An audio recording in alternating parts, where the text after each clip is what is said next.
Now, if we'd have continued through the federal process, it was going to be several years.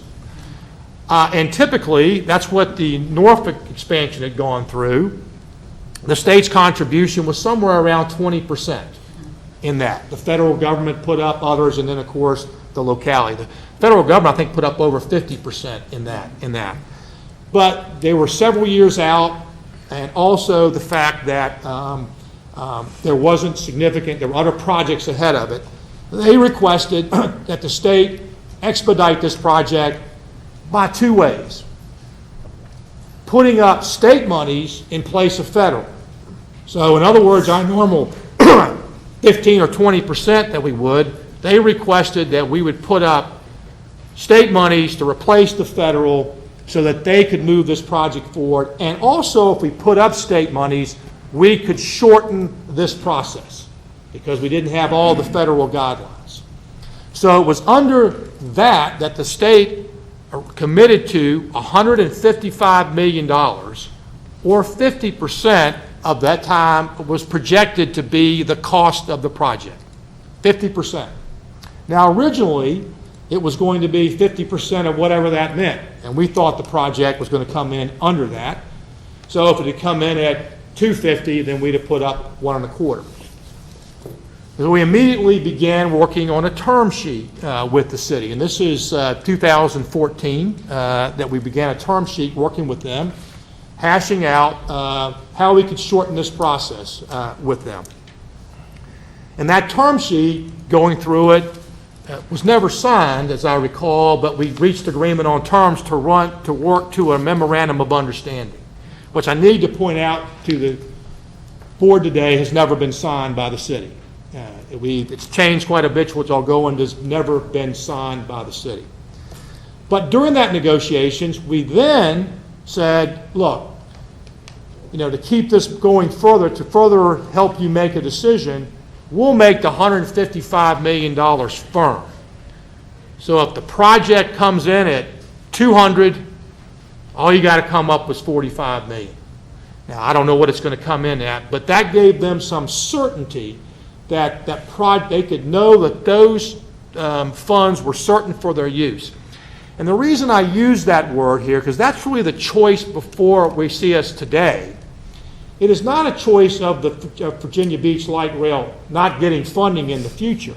It's a choice if they want the certainty of this money and what it means to the Commonwealth of Virginia for this project and the impact on others, or if they're not ready, go back into the program we were in, less certain, but certainly with the full support of the Commonwealth of Virginia and this administration moving forward. And I would hope the CTB as they came back. So I want to, again, put that back. There are a lot of people trying to frame this as all or nothing. That is simply not the case. It is certainty of being able to deliver the project in a time frame that they requested versus, okay, going back into the project and to the process, us helping them through the federal process to eventually get funding in that. Jennifer, did I describe that correctly? Yes. In that. So that's where we have been really since 2014. Now, a lot has transpired since that time. Immediately after, I shouldn't say immediately, shortly after, and I've got plenty of documents that I'll forward to you, shortly after this, and actually commensurate, I believe there was a third-party proposal by Philip Chouquet, who had estimated he could take light rail past town center, actually down to Rosemont, for like under $250 million. I mean, a third party had said, the same people who built the original extension said, we can do this for $250 million. And so, again, we thought the money we were putting up were really helping. This project was going to come to fruition. Well, during that time, the city, I believe, entered into the P3 as a result of that P3 process. If you got an unsolicited bid, you've got to make sure they were going through the same thing we did. And they got a proposal from Maglev, a Maglev group. And I remember, y'all probably saw the advertising, but So we spent a long time. They actually requested, well, would you let us use the monies on maglev, not the light rail extension? And we basically said no, referring back to the original agreement. The original agreement was to extend light rail. And this conversation went on for several months or so, slowing the process down. In fact, I went down and spoke. The governor went down and spoke and said, look, I mean, you know, you asked us in, we had an agreement, but it's for the extension of Norfolk Light Rail. So we worked through that. And finally, we reached agreement that in the future, if you want to extend this line after that, once we get through this point, use any technology you want. In fact, our agreement that we originally signed, as I read to you, we could have restricted them in the future to only the light rail, but we said to accommodate you, get at the town center, and from that point forward, you choose the technology that you want. So again, we made an accommodation for them, and I think they have continued to look at other technologies as they go forward. Now, I should point out that before we made this grant too, we also went through, or Department of Rail and Public Transit, went through a detailed analysis of their planning, documents, and this is clearly, and Mr. Malbin chaired, I was on a commission called 2040, light rail was clearly a big part of their planning and land use. That most of the growth that they expect in Virginia Beach would be along what they call these strategic growth areas. So again, this wasn't something just asked. We did a lot of research behind it, and it was supported by their documentation and what they saw as the future for the city of Virginia Beach. And I will say, for the most part, the staff has been working diligently down this road. But we run into certain stumbling blocks when it came time to actually spend monies. The first time was when, and the city council did vote back in May of last year. I've got a letter that I wrote to them about whether or not they were going to vote to impose the 3% tax that was needed to support the funding. And they did vote for that. We wrote a letter saying to them that that was part of the agreement. But they did say that they had to take another vote of city council before any money could actually be spent on light rail. So I want to make clear they did vote to impose the tax, but they put an accommodation was made before we move forward spending on it. You got to come back to the council.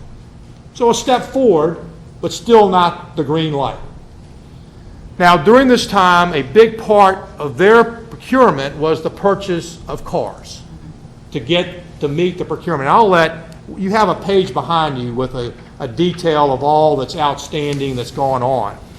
And you're going to notice in there that the purchase of cars has changed significantly. It was supposed to be in 2015, September, then it moved to January, then it's now moved again. I mean, the bottom line is we still have no procurement for cars.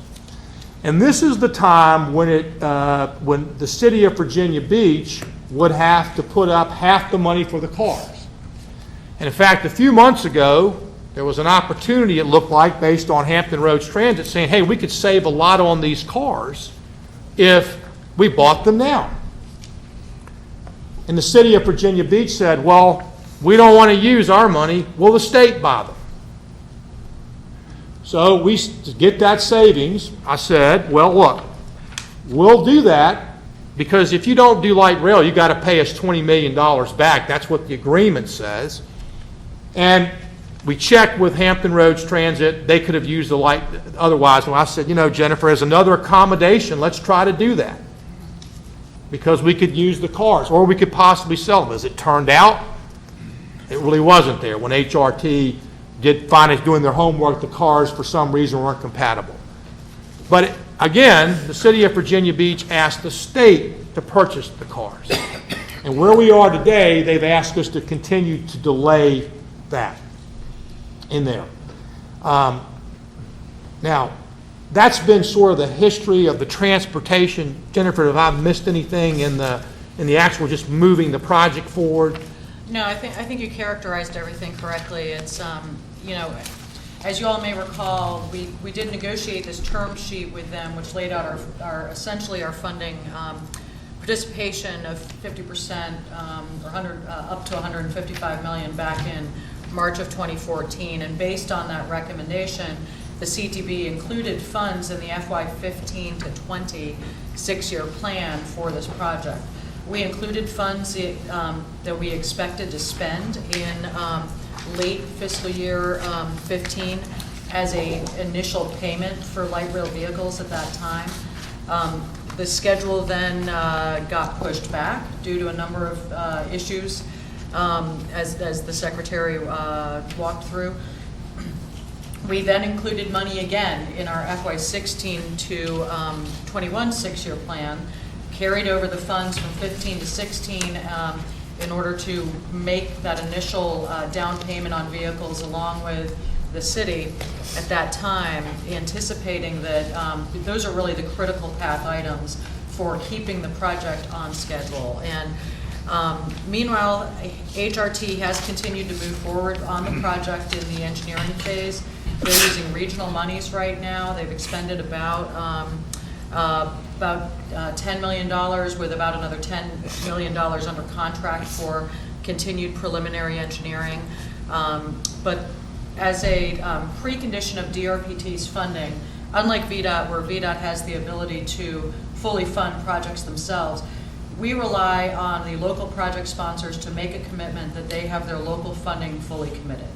And in this case, the city has, while they did make, as the Secretary mentioned, a budget action last year to approve their the increase in the tax that was going to be required to provide their local funding, the City Council has not yet made a full commitment to providing the local funding that's going to be needed to both purchase the vehicles, but also to initiate construction and issue an RFP for a design-build contract later this year.